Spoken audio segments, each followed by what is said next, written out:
Nous avons commencé à partager sur la marche par l'esprit et la marche par la chair et par la chair. Donc nous allons essayer de continuer sur le même ordre d'idées. Donc nous allons prendre encore les Écritures. Nous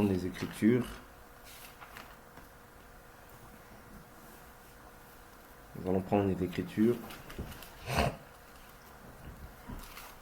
Je vais prendre une écriture dans le livre de Romains.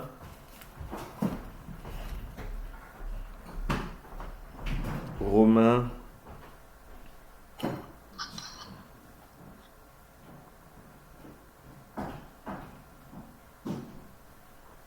chapitre 8, verset 3. Car chose impossible à la loi, parce que la chair la rendait sans force. Dieu, en envoyant à cause du péché son propre Fils dans une chair semblable à celle du péché, a condamné le péché dans la chair. Et cela pour que la justice prescrite par la loi soit accomplie en nous, qui marchons non selon la chair, mais selon l'esprit. En effet, ceux qui vivent selon la chair ont les tendances de la chair, tandis que ceux qui vivent selon l'esprit ont celles de l'esprit. Avoir les tendances de la chair, c'est la mort. Avoir celles de l'esprit, c'est la vie et la paix. Car les tendances de la chair sont ennemies de Dieu. Parce que la chair ne se soumet pas à la loi de Dieu, elle en est même incapable. Or, ceux qui sont sous l'emprise de la chair ne peuvent plaire à Dieu. Pour vous, vous n'êtes plus sous l'emprise de la chair, mais sous celle de l'esprit, si du moins l'esprit de Dieu habite en vous. Si quelqu'un n'a pas l'esprit de Christ, il ne lui appartient pas. Amen. Et si Christ est en vous, le corps, il est vrai, est mort à cause du péché, mais l'esprit est vie à cause de la justice. Amen. Donc, ici, nous voyons un peu comment l'apôtre Paul nous a décrit une personne qui vit selon la chair, une personne qui vit selon l'esprit. C'est-à-dire avoir les tendances de la chair, automatiquement, il ne va pas par quatre chemins, il dit c'est la mort.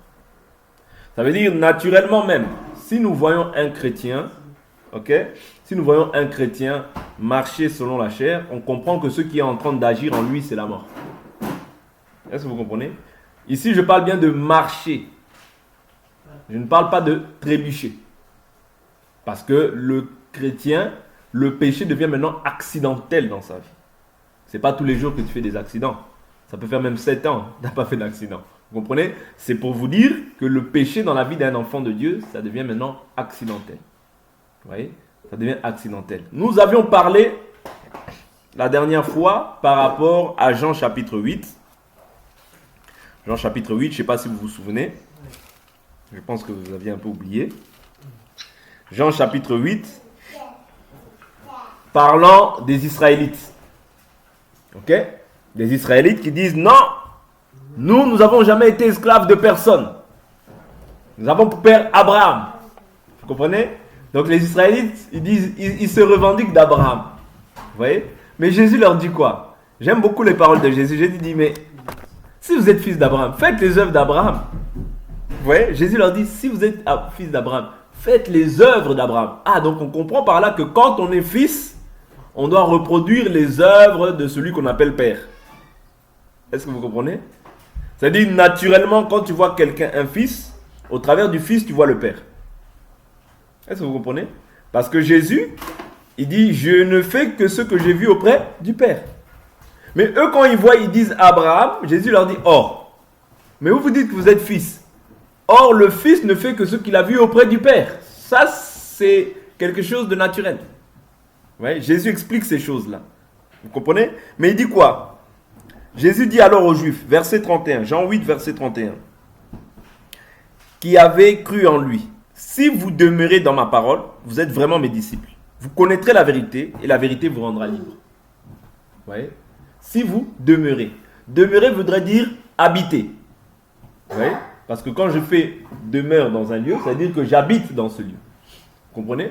Donc le disciple, c'est celui qui suit le maître au doigt et à la lettre. C'est celui qui demeure auprès d'un maître. C'est ça le disciple. Vous voyez? Il dit, vous connaîtrez la vérité. C'est-à-dire, ce qui s'ensuit, c'est quoi? C'est connaître la vérité. Et la vérité a pour but maintenant de te rendre libre. Est-ce que vous comprenez? Parce que le rôle de la vérité, c'est de te rendre libre. Je prends un exemple. Tu étais sous l'emprise des traditions, ou notamment sous l'emprise du diable. Ok? Quand tu viens maintenant à Christ, Christ te dit, demeure en moi. Quand tu demeures en lui, tu deviens par la suite, tu dois connaître par la suite la vérité. Qu'est-ce que la vérité fait? Elle te rend maintenant libre. Tu étais sous l'emprise des traditions, sous l'emprise des coutumes, sous l'emprise, sous la loi du péché et de la mort. Parce que tout homme qui naît de la chair et du sang est d'office sous l'emprise du péché, sous la loi du péché et de la mort. C'est ce que nous avons lu dans Romains chapitre 8. Vous voyez? Sous l'emprise de la loi du péché et de la mort. Vous voyez? Parce que, à cause d'Adam, un seul a péché, tous ont péché et sont privés de la gloire de Dieu. Vous comprenez? Ça, c'est la sentence qui a été donnée à tout être humain. Le seul moyen maintenant pour pouvoir être rétabli avec Dieu, revenir dans la gloire de Dieu, c'est-à-dire sans péché, c'est de revenir à celui qui a permis même que le péché puisse se manifester. Parce que la Bible nous dit, c'est par la loi que j'ai connu le péché. Or, c'est à cause de la loi que Adam a péché. Vous comprenez? Sans loi, tu vis. Adam vivait sans loi. Vous voyez? Mais quand la loi a pris vie, le péché s'est manifesté. De la même manière, celui maintenant qui restaure l'homme, c'est aussi Jésus. Vous comprenez? C'est par Jésus qu'un homme peut prétendre être libre. Donc voilà pourquoi je vous dis souvent, n'imagine jamais qu'un témoin de Jéhovah est un homme libre. Non, il est encore esclave. N'imagine jamais qu'un catholique est un homme libre, il est encore esclave. Encore moins un kimbanguiste, encore moins un méthodiste, encore moins un évangélique, encore moins un presbytérien ou un luthérien. Même s'il dit Jésus, Jésus. Mais il n'est pas libre. Pourquoi? Parce qu'il n'a pas connu la vérité. Parce que le but de la vérité, c'est de te rendre libre. Tu es disciple de Christ. Tu n'es pas disciple d'une dénomination quelconque. Non. Ce n'est pas ce que Jésus est venu créer. Et si même tu es dans ces choses-là, Jésus doit t'en délivrer. Au nom de Jésus. Il doit t'en délivrer. Pourquoi? Parce que quand tu connais la vérité te rend libre. Vous voyez? Quand tu demeures dans la vérité, elle doit te rendre libre. Mais quand tu ne demeures pas la vérité, cela prouve à suffisance que tu n'aimes pas Dieu. Vous comprenez? C'est pas moi qui dis, hein. Proverbe chapitre 8. Peut-être vous allez dire c'est moi. Proverbe. Parce que quand tu aimes Dieu, Dieu doit te faire connaître la vérité. Proverbe 8, verset 17. Moi j'aime ceux qui m'aiment. Vous voyez? Oh, Dieu aime tout le monde, Dieu aime tout le monde. L'Écriture dit, moi j'aime ceux qui m'aiment. Et ceux qui me recherchent me trouvent. Vous comprenez? Moi j'aime ceux qui m'aiment. Donc, sur cette terre, si on peut parler d'un raciste, avant tous les racistes même qu'il y a dans... Parce que le racisme qu'on voit dans le monde, vous voyez, ça exprime... Nous, quand nous le comprenons à la manière spirituelle, on comprend que notre Dieu n'aime pas tout le monde. Ouais. Notre Dieu n'a jamais aimé tout le monde. Notre Dieu vient, il sépare les boucs d'avec les brebis. Parce que lui, il aime ceux qui l'aiment. Donc si tu ne l'aimes pas, et l'aimer, il nous a dit, c'est demeurer dans sa parole. Voilà pourquoi quand tu demeures dans sa parole, la chose qui doit s'en suivre, c'est quoi? Que tu connaisses la vérité. Et la vérité doit faire quoi? Elle doit te rendre libre. Elle doit t'affranchir. Tu ne peux pas prétendre être dans la vérité, à moins que tu sois dans le mensonge. Vous voyez? Parce que Dieu ne ment pas. Vous voyez? La Bible nous dit, tout homme doit être reconnu menteur, Dieu seul doit être reconnu comme étant vrai. C'est-à-dire quand tu demeures dans la vérité, pas dans le mensonge. Un demi-mensonge, je vous dis toujours, c'est un mensonge tout entier. C'est le seul diplôme où si tu as 99,99 sur 100, tu as échoué. Parce que la vérité, la Bible nous dit, il n'y a pas de mensonge dans la vérité. Ça veut dire que quand tu prends cette parole, tu la prends dans l'entièreté. Tu ne peux pas commencer à choisir, moi j'aime ça, ça je laisse. Moi j'aime ça, ça je laisse. Non, ça c'est pas la vérité. La vérité, c'est la prendre dans l'entièreté et accepter que toi tu es menteur et que Dieu est vrai. C'est là où tu connaîtras la vérité. Et la vérité pourra te rendre libre. voyez? Donc le travail doit se faire au préalable sur le fait que l'homme demeure déjà dans la vérité et qu'il ait l'amour de la vérité. Voilà pourquoi je vous dis souvent, il faut beaucoup prier pour avoir l'amour de la vérité.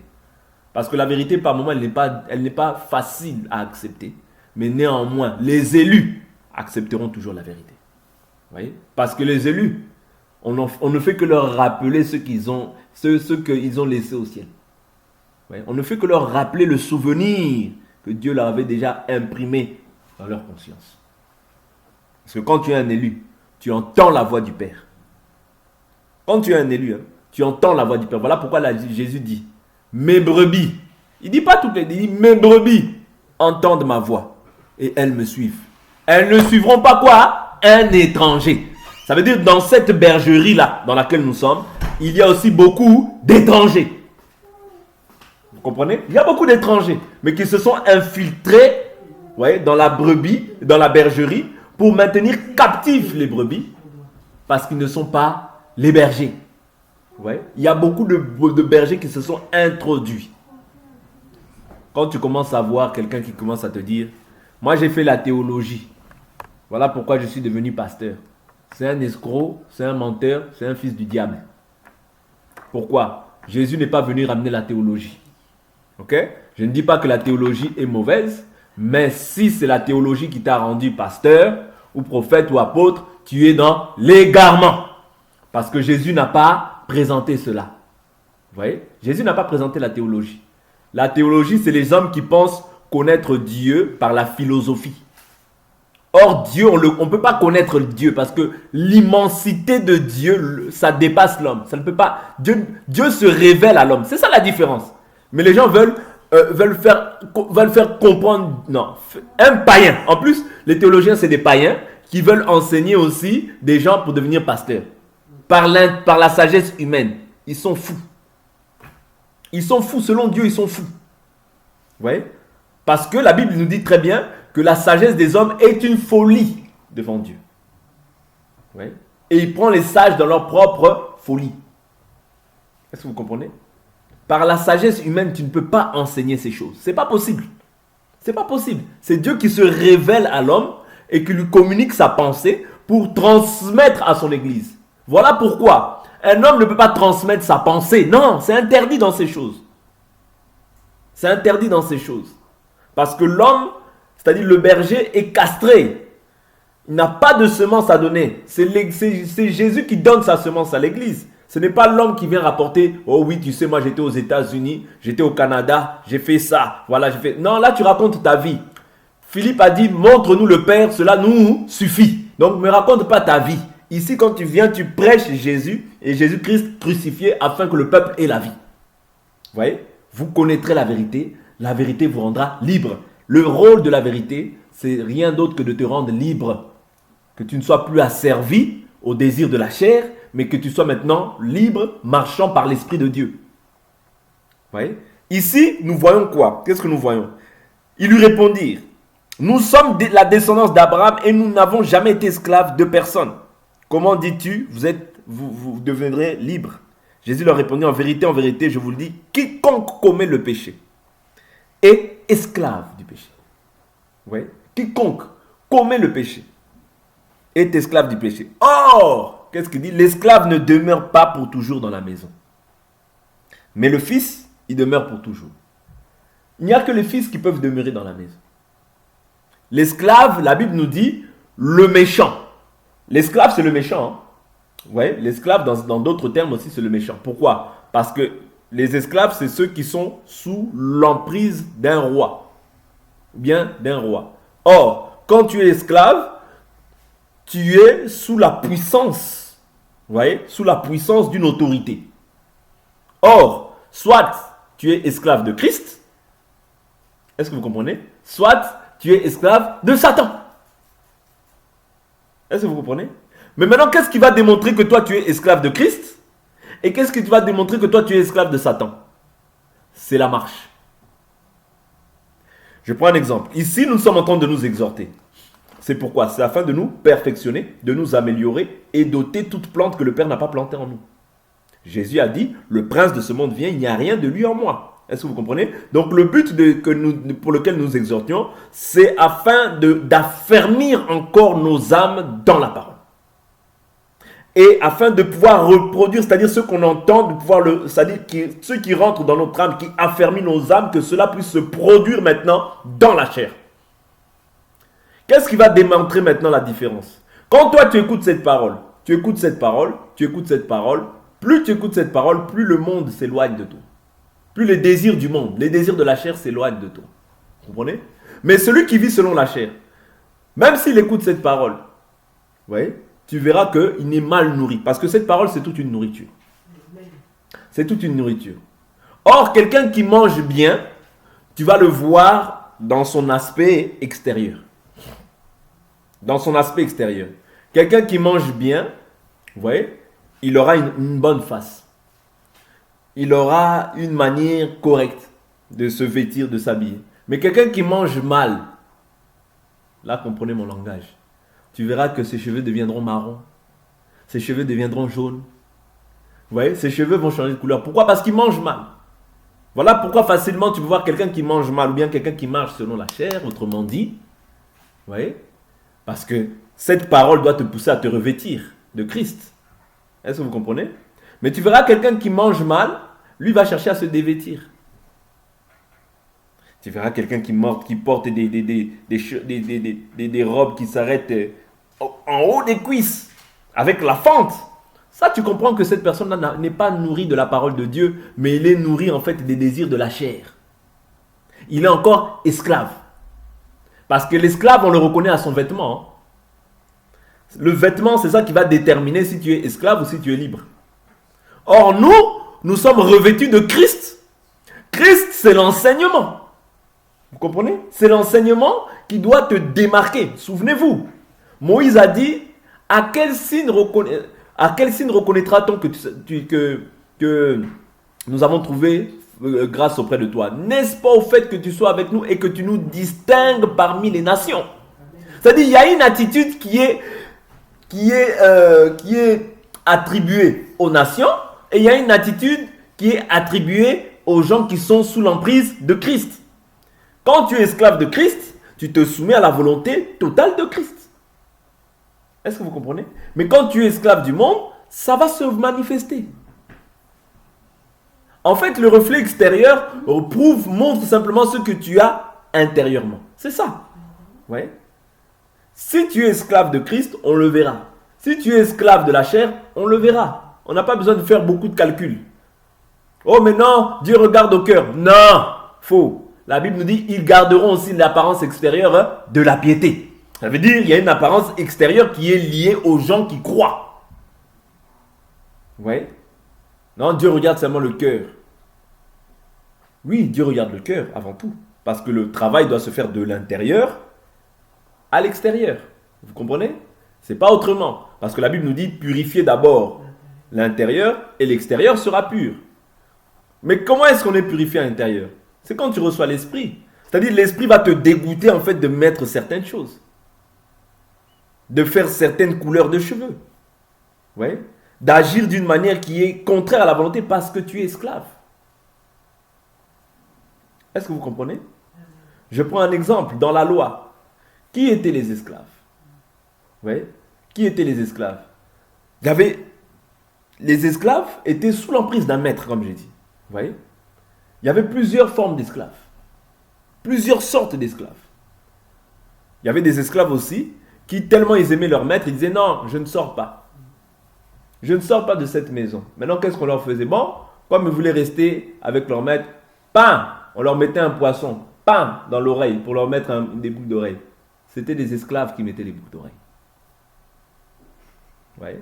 C'était les esclaves. C'est-à-dire, comme ils aimaient tellement leur maître, il disait non, je reste. C'est pas moi, c'est l'écriture qui dit. Bon, maintenant le maître, il va dire quoi? Il va les mettre sur un bâton. Un bâton. Pam! Quoi? Tu vois? Boucle d'oreille. Pour montrer qu'il est esclave. Ça aussi, c'est un signe d'esclavagisme.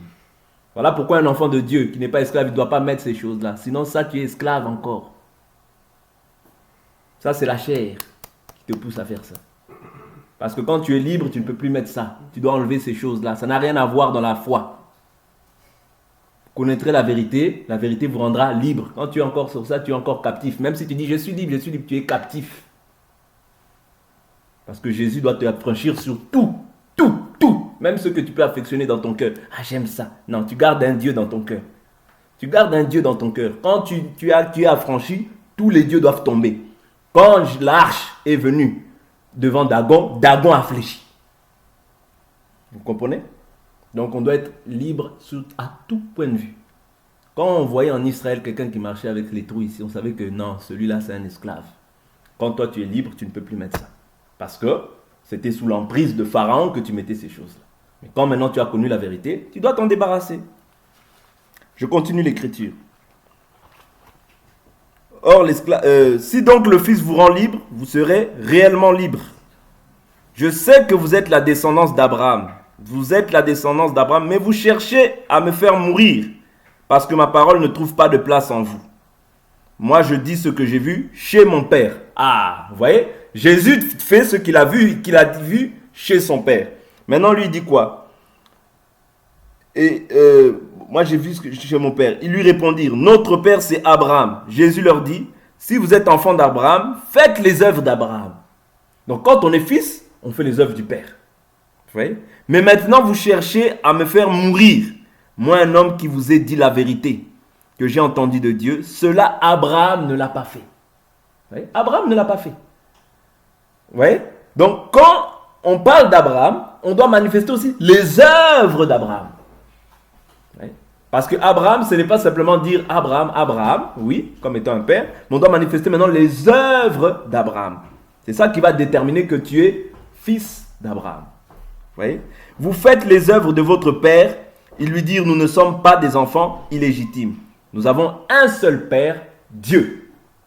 Vous voyez?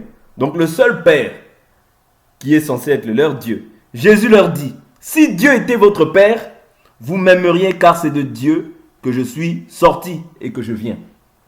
Je ne suis pas venu de moi-même, mais celui qui m'a envoyé. C'est lui qui m'a envoyé. Pourquoi ne comprenez-vous pas mon langage? Parce que vous ne pouvez écouter ma parole.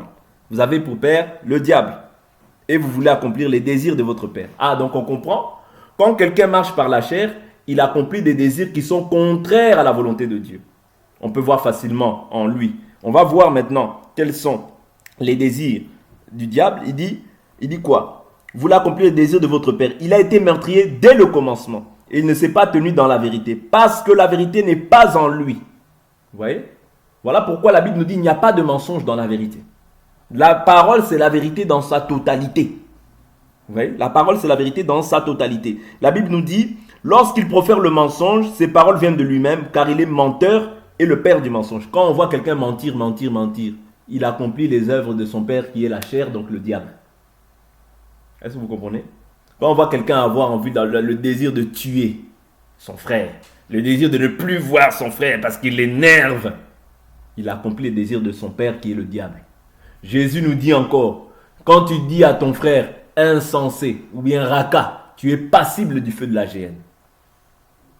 Quand tu n'aimes pas ton frère, ça c'est pas moi, c'est Jésus. Donc ne m'en voulez pas. Quand tu n'aimes pas ton frère, tu es meurtrier. Donc ce que tu accomplis là, l'œuvre que tu accomplis, tu es en train d'accomplir les désirs de ton père. Pas Jésus, mais le diable. Comprenez? Où ça va? C'est-à-dire les désirs de la chair sont manifestes, sont contraires à la volonté de Dieu. Les désirs de la chair s'opposent à celles de l'esprit. Voilà pourquoi marcher par l'esprit, c'est la vie. Mais marcher par la chair, c'est la mort. Parce que quand toi, tu as des désirs de meurtre, des désirs d'adultère, les désirs de faire toutes ces choses-là qui s'opposent à la volonté de Dieu, en réalité, tu n'es pas agréable à Dieu. Tu demeures encore esclave. Or, l'esclave, n'oubliez pas, ne demeure pas dans la maison. Celui qui demeure dans la maison, c'est le Fils. Vous voyez? Celui qui demeure dans la maison, c'est le Fils. Voilà pourquoi Jésus nous attend. Il nous attend à être des fils. Parce que c'est le Fils à qui on confie l'héritage. Voilà pourquoi l'Écriture nous dit que l'héritier, tant qu'il est un enfant, ne diffère en rien d'un esclave, quoi qu'il soit maître de tout. C'est-à-dire tu peux être un enfant, mais être encore esclave. Esclave peut-être pas physiquement comme ça, mais quelles sont les pensées qui règnent dans ton cœur? Est-ce que vous comprenez? quand les pensées qui règnent dans ton cœur, d'accord, sont souvent en fait les désirs de la chair, tu dois beaucoup prier afin que Dieu puisse te donner la victoire sur ces pensées-là qui s'opposent à la volonté de Dieu. Vous voyez, c'est très important. Parce que quand on marche selon la chair, vous voyez, on aura aussi les tendances de la chair. Et tu peux mentir à un homme, mais tu ne peux pas mentir à Dieu. Parce que Dieu sonde les profondeurs, les intentions. Tout Dieu sonde. Voilà pourquoi, quand nous ressentons en nous-mêmes, vous voyez, que les désirs de la chair montent, la haine monte, l'orgueil monte, toutes ces choses-là, ces passions, nous devons commencer à prier parce qu'il y a déjà un combat qui est en train de se faire. Il y a déjà une réclamation qui est en train de se faire. N'oubliez pas, le diable te réclame. Et le diable rôde tout autour de toi, cherchant qui dévorer. Vous voyez? Le diable envoie des traits enflammés. Parce que n'oubliez pas, la Bible nous dit que nous n'avons pas à lutter contre la chair et le sang, mais contre les principautés, contre les autorités, contre les pouvoirs, les puissances, les pouvoirs dans les lieux célestes, les puissances dans les lieux célestes, vous voyez, contre les dominations et les esprits méchants. Vous voyez, toutes ces choses-là, c'est l'armée du diable qui est constituée pour pouvoir faire en sorte que toi, tu puisses manifester des œuvres de la chair. Voilà pourquoi nous, étant des enfants de Dieu, nous avons pour but de demeurer en Christ. Et le diable ne te permettra pas de pouvoir demeurer facilement en Christ. Non, le diable ne te permettra pas ça. Vous comprenez? Voilà pourquoi si tu entends cette parole, la Bible nous dit, n'endurcissez pas vos cœurs. Vous voyez? Jésus dit, et moi, parce que je dis la vérité, vous ne me croyez pas. Qui de vous me convaincra de péché? Vous voyez? C'est-à-dire le désir de ceux qui marchent selon la chair, c'est de te convaincre de pécher. Ceux qui marchent selon la chair vont te pousser à pécher. Ah, viens, on va un peu boire l'alcool pour nous enivrer. Viens, on va un peu regarder des choses qui ne vont pas édifier ta foi. Viens, on va un peu faire des choses qui vont s'opposer toujours à la volonté de Dieu. Parce que celui qui marche selon la chair a les tendances de la chair. Mais celui qui marche selon l'esprit va t'emmener toujours vers les choses d'en haut. Vers l'attachement aux choses d'en haut. Voilà pourquoi la Bible nous dit, ce qui est chair est chair. Ce qui est esprit est esprit. Vous voyez? Facilement, celui qui marche par l'esprit va communiquer aussi ce qu'il a en lui. Mais celui qui marche par la chair va te communiquer aussi sa vie. C'est pas pour rien que Dieu avait dit qu'il ne voulait pas que les nations puissent se mélanger à la descendance sainte, c'est-à-dire Israël. C'est pas pour rien que Dieu avait dit que vous détruirez, vous abattrez leurs stèles, vous détruirez leurs autels. Pourquoi? De peur que vous ne soyez attirés vers eux et que vous vous prosterniez envers leur Dieu.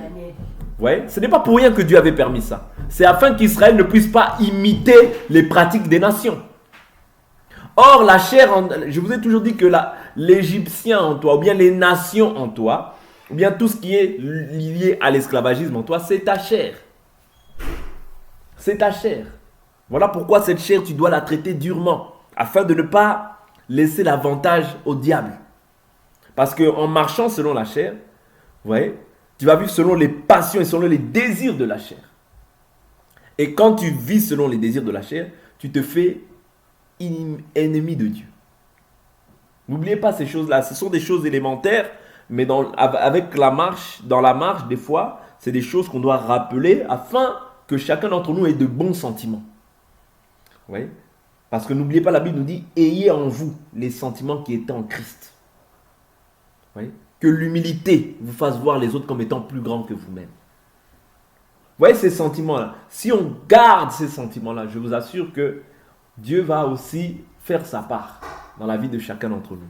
Mais si, la Bible nous dit, s'il y a des querelles, des divisions, des disputes, des ceci, des cela, on marche selon la chair. On marche selon la chair, des rivalités, toutes ces choses-là, c'est la chair qui est édifiée, pas l'esprit. Or, Dieu ne peut pas se glorifier quand l'autre n'aime pas l'autre. Quand l'autre critique la gloire de l'autre. Quand l'autre fait... Non, Dieu ne peut pas se glorifier dans ça. Dieu n'est pas glorifié dans ça. Oui. Dieu est glorifié quand les gens marchent, quand ils demeurent dans sa parole. Oui. Paul dit, je n'ai cherché à savoir rien de vous si ce n'est Christ, Christ crucifié. Vous voyez? C'est-à-dire quand on marche selon la chair, on cherche à savoir comment la personne vit la foi, comment la personne est morte au péché, comment est-ce qu'il pratique la parole au quotidien. C'est ça l'intérêt. Oui? Parce que nous ne connaissons plus personne selon la chair. Oh, moi avant, c'était avant. Vous voyez?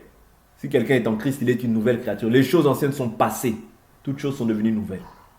Oui? Toutes choses sont devenues nouvelles.